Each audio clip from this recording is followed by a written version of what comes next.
Start your summer road trip at Midas and get up to $30 off your next repair service. Plus, get a free closer look vehicle check to make sure you're road trip ready. If you need brake service, an alignment check, or tune-up, hit up Midas for up to $30 off. For more details, request your appointment at Midas.com.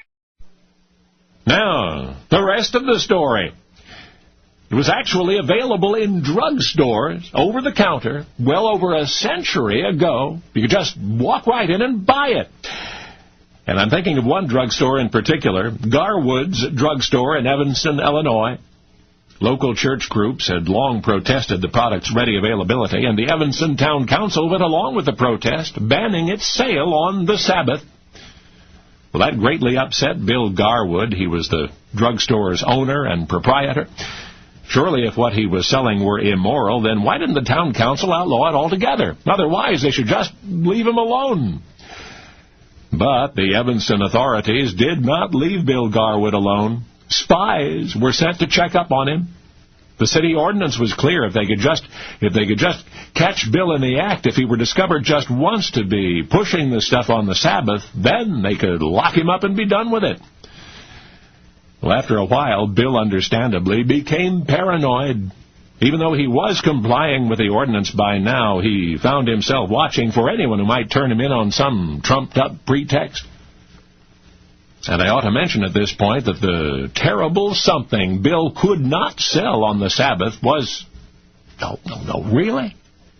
The ice cream soda. That's right, the ordinary, everyday drugstore ice cream soda was the bubbly band in Evanston. You know, Garwood's even then was a landmark of sorts, a place where the whole community just naturally gathered to meet and shoot the breeze, mostly two at a time. In some towns it was the courthouse or the barber shop, but in Evanston it was Garwood's.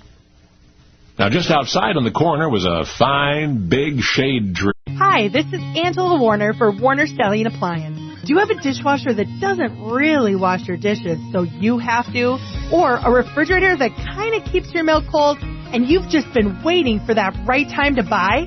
Well, right now, Wondershare has the lowest prices of the season, with exclusive savings like free dishwasher installation on brands like Bosch, and an instant bonus for each additional appliance you buy for up to $1,000. See what I mean at WonderStallion.com. Bill had rigged up a signal bell at the curb within reach of passing carriage drivers. That way, Bill's patrons could ring for service without getting out of their carriages. They could even ask for an ice cream soda to sip in the shade of that big old tree. A drive-through drugstore. Curb service over a century ago. Much of Bill's income came from those sodas. In fact, he sold so many that they paid for his entire stock of drugs, and the sodas sold for only a nickel apiece. But then in 1875, a wave of reform hit Evanston. That's when the city ordinance came into effect, the law which banned the sale of ice cream sodas on the Sabbath. For one thing, argued the moralists, it was a frivolous concoction, not the sort of thing decent folks would consume on the day of worship. The main objection, however, was to the soda water itself, the carbonated water. That was the essentially evil element, they said.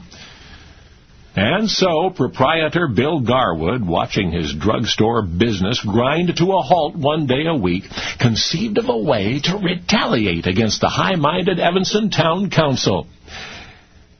Now, the ultimate solution to Bill's dilemma has been claimed by a number of communities throughout the United States, but our research indicates that Bill Garwood was the first. The first man ever to take the soda water out of the soda and serve what was left on what Christians of that era called the Sabbath. He even named it after the day on which sodas could not be sold, and so forever after it would be known as the Ice Cream Sunday. So now you know the rest of the story.